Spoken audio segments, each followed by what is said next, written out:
थाना शहर सुल्तान के इलाके डाकों की शहरी पर फायरिंग का वाक़या। DPO मोहम्मद हसन इकबाल जाए वक़ुआ पर पहुँच गए।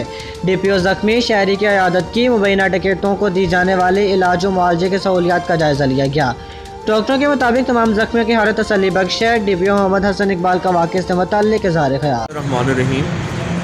मैं इधर अभी हॉस्पिटल में मौजूद हूँ। आज सुबह थाना शहर सुल्तान जतोई सब डिवीज़न में एक वाक़या पेश आया है, जहाँ पे 3 अफराद डकैती के घर से गए। वहाँ पे इन्होंने जब दुकानदार ने मुज़ाहमत की तो उन्होंने गोली चलाई जो दुकानदार की टांग पे लगी। 2009 में उसका भाई भी दौरान डकैती कत्ल हुआ था। उन्होंने वहाँ पे इसको पकड़ लिया। इन्होंने मुज़ाहमत करने की दोबारा कोशिश की, इन्होंने फायरिंग की।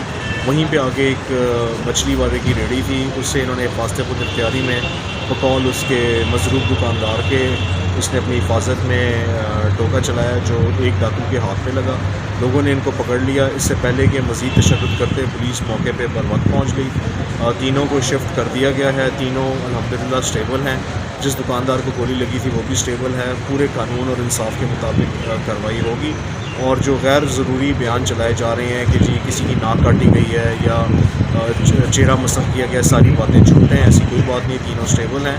और एक ही के हाथ पे जो है जी वो टोका लगा था और उसका भी पूरा इलाज जारी है जी।